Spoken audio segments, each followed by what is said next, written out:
Alright, getting all this stuff to fit in here cleanly is kind of like a puzzle with no solution. But this is kind of, I guess, what I've decided is maybe the best way to do it. So I just kind of jammed both of these things right on either side of the nozzle flight controller. I don't know really what else to do or how you're supposed to do it. We still have plenty of line for this G8 to come out and plug into the gimbal.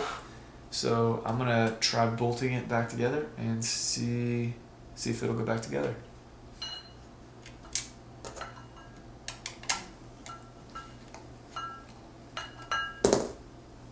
Okay, the next step is to get this ready. You gotta pop this off so you're able to get to this and this, which go on like that. It's kind of like arrow pointing that way towards the front, so the little back thing goes towards the back and the arrow kind of points that way, and it lines up perfectly like that, and you screw those in.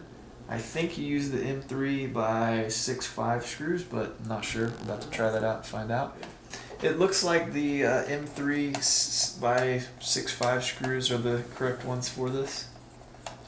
You want to get this pretty tight. They have Loctite on it. If you have some extra Loctite, this might be something good to Loctite on, because it's only 2 screws holding on your nice new little expensive gimbal there.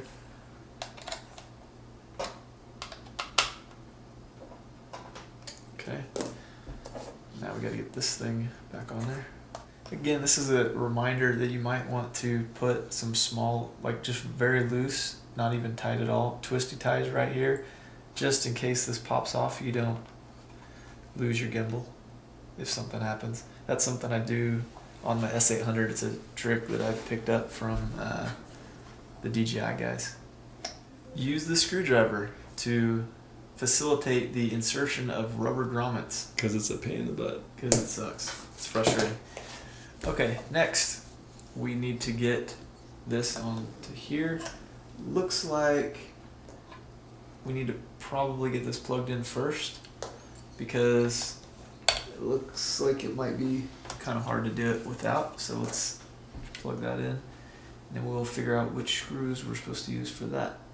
Okay, make sure these 2 screws are lined up near facing forward, and then take it off. I don't think you have to do this, but I just came up through here and plug this in before you start bolting it down. Otherwise it looks like it would be, no, you can do it, you just probably need some little pliers or something to do it. And then you get the, I believe it's the M2, I think it's the 5x5, the M2 5x5 screws, and you use 2 of them right here. A little bit tricky to get it, but definitely possible.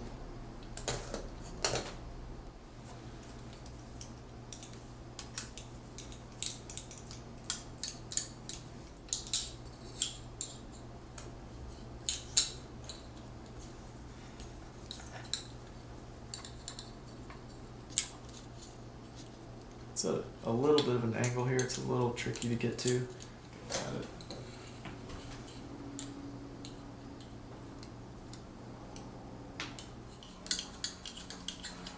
Okay.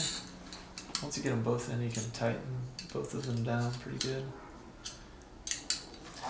Okay, what we just did was pop this back onto these rubber grommets.